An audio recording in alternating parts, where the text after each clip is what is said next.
Karena bicara dengan orang yang tidak pengalaman, bikin tidak berpengalaman itu. Akhirnya banyak kitab-kitab yang berubah dari yang perbedaan naskah-naskah itu. Sama dengan menolak berita.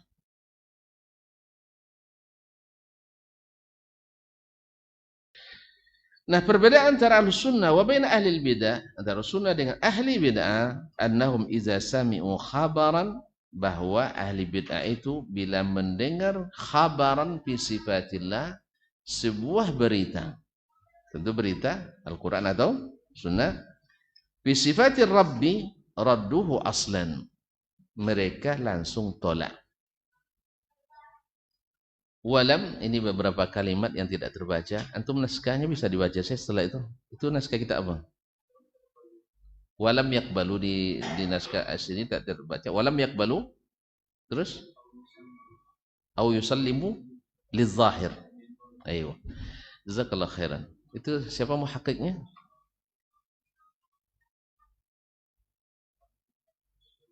Iya. Ini kan sewaktu saya beli ini belum diterbitkan. Mau antum hadiahkan saya? Kebeli kan tidak boleh di masjid kan? Kalau beli nanti di luar kita bicara. Makanya saya bilang mau tidak hadiahkan untuk saya? Repot rupanya. Baik. Nanti kita ada rundingan lah, insyaallah. Nah, ini di waktu saya beli ini itu belum diterbitkan. Nah, ini terbit tahun 1984. Tahun terbitnya berapa? Hah? 14? 41, baru 2 tahun kan? Nah, itu. Nah, di sini juga saya bil munasabah nak sampaikan. Tidak sedikit orang menuduh dan memfitnah. Sebagian orang merubah-rubah isi kitab. Sebenarnya yang mengatakan ini pengalamannya dalam masalah tahqiq ilmu filologi, dia hanya punya wawasan, belajar teori-teori tapi tidak pernah melaksanakan. Seperti ini di naskah tidak terbaca. Sebagian muhakkik berijtihad. Ya, terlihat olehnya. Coba lihat contoh maktutnya, tulisan tangan. Ada situ apa sini tidak dikopikannya, tulis apa. Baik. Ada yang tidak terbaca. Teman saya pernah orang Yaman ketika saya menulis S2, antum temanya apa? Apa judulnya? Oh, saya tahqiq kitab At-Tuyuriyat. Oh, tahqiq mudah ya, insyaallah 2 pekan selesai katanya. Saya tidak jawab. Karena bicara dengan orang yang tidak pengalaman, bikin tidak berpengalaman itu. Ya, buang-buang aja. Buang waktu gitu. Dia tidak pengalaman. Kalau dia bilang 2 pekan selesai, berarti saya paham. Dia tidak pengalaman. Saya langsung paham. Ya, karena saya merasakan perihnya yang mentahqiq itu. Ya. Kalau ada lagi yang bicara misalnya harus bedakan tahqiq dengan ta'liq katanya. Antum belum pengalaman. Hanya baca teori yang ditulis oleh orang orientalis barangkali. Yang mau tahqiq belum pengalaman. Sebab saya tanya nanti sudah berapa kita untuk tahqiq. Biar tahu kita. Kalau sudah masuk ke situ tahu nanti bahwa ternyata bukan merubah-rubah, tapi itu yang terdapat dalam naskah yang dia miliki atau itu yang terbaca olehnya. Jelas? Dan dalam ilmu waraqah nanti, dulu kan orang tulis tangan semua. Ada pula sebagian penulis itu sifatnya rental, seperti rental sekarang. Atau rental? Ya, dia pandai nulis Arab tapi bukan ahli di bidang itu. Saya sekarang misalnya buat tulisan mahadi dalam tulisan tangan. Ya serahkan. Ini berapa selembar? Hah? 5.000 misalnya selembar. Kapan selesai? Dia bilang 2 hari selesai. Akhirnya dia kejar 2 hari itu supaya cepat selesai. Akhirnya tertinggal kadang sebaris dalam sehalaman. Jelas? Nah, ini kesalahan itu kadang-kadang karena yang tertinggal itu nukilan saya. Saya menukil dari yang lain. Oleh warraq yang tukang rental tadi, dia ada ahlinya. Kemudian yang penting bagaimana cepat selesai dapat duit. Dan itu sudah ada sejak zaman adanya tulisan. Bukan sekarang aja. Apalagi sekarang. Apalagi Sekarang. Gimana cepat selesai? Akhirnya banyak kitab-kitab yang berubah dari yang perbedaan naskah-naskah itu. Orang tidak pengalaman, dia akan menuduh nanti akan merubah-rubah isi kitab. Makanya kaum muslimin dan muslimat beda antara yang punya wawasan dengan yang punya ilmu tentang masalah itu. Jelas tak? Ya, tentu kalau berteori, saya dah sering secome jadi orang kaya. Tuh come, hampir jadi orang kaya. Sebab saya sering ikut seminar motivasi. Iya.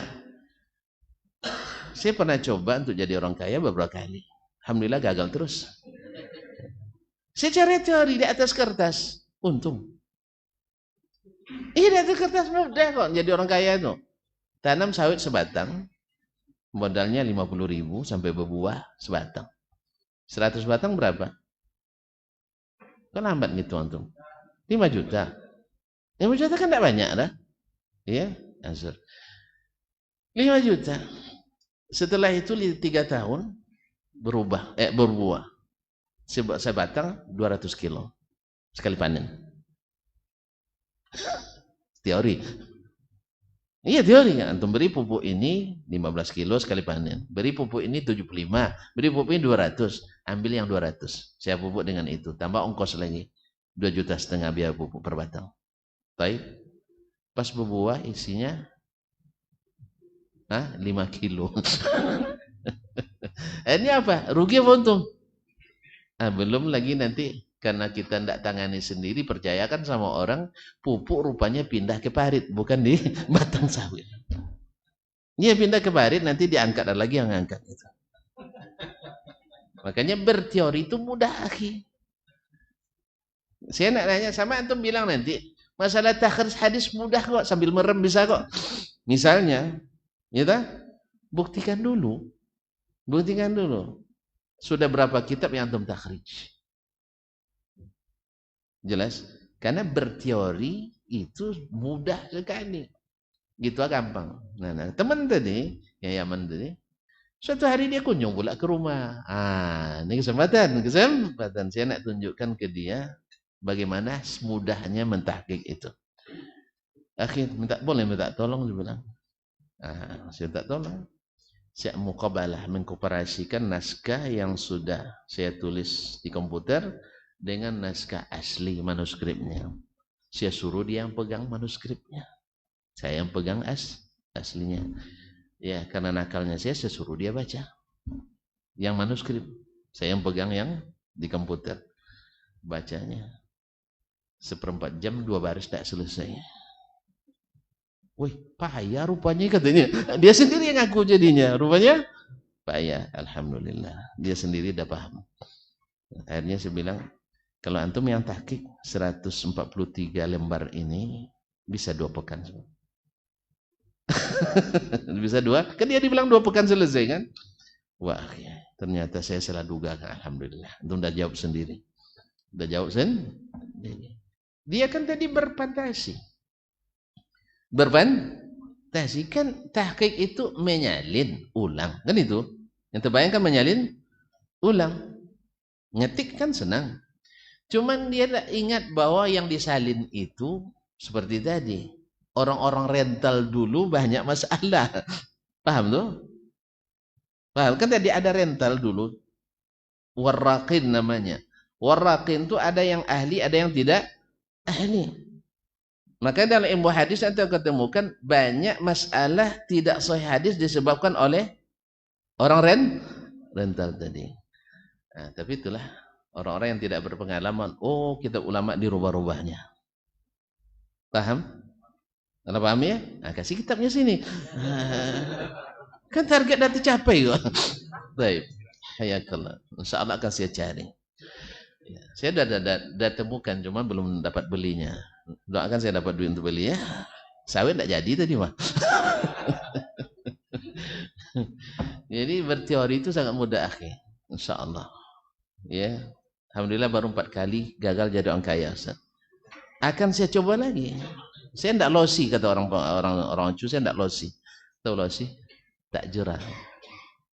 Akan saya coba lagi. Ya saya coba lagi insya Allah. Ya karena harus berani gagal memang. Berani gagal. Jelas ya? Udah kan? Pokoknya habis ini kita ketemu di luar. Gimana pun ceritanya nanti kita tentukan. Kalau dalam masjid hanya saya bilang mau enggak dihadiahkan itu aja. Di luar kan nanti boleh. Tergantung bargaining. Baiklah kaum muslimin dan muslimat dirahmati Allah. Jadi walam yakbaluhu. Dan itu kalau secara siyak memang begitu yang saya pahami. Semalam saya baca tengah malam tadi, pulang di atas jam 12 juga semalam kan, baca sebentar. Kalau dikira-kira seperti itu memang. Walam yakbaluhu aywa au yusallimu bil ma'dil zahir. Mereka tidak menerimanya atau tidak menyerahkan ke makna yang zahir, yang nampak. Apa sebab di mana itu? Thumma ta'awwaluhu bi ta'wilin yaqsiduna bihi raf'al khabari min aslihi. Kemudian mereka ta'wil dengan makna yang bermaksud menghilangkan makna berita tadi. Menghilangkan raf'ul khabar. Jadi seolah-olah berita ini enggak ada sama sekali. Karena pertama ditakwilkan dengan makna lain atau tidak punya makna. Ada namanya takwil, ada namanya tafwid. Takwil merubah ganti dengan yang tidak asli. Atau ta'til atau tafwid ya tanpa dirubah. Tapi tidak ada artinya. Sama aja antara tafwid dengan takwil sama dengan menolak berita. Hasilnya sama. Menolak berita. Yang satu menolak yang asli, yang satu menolak semuanya. Tanpa diganti. Kalau satu ditolak yang asli ganti dengan yang tidak asli. Allahumma musta'an. Ma'asyiral kiram yang rahmati Allah SWT. Kadang-kadang makna yang diganti itu lebih rusak daripada yang onderdil yang asli itu. Asli rusak dikit, ganti dengan yang KW lebih rusak pula.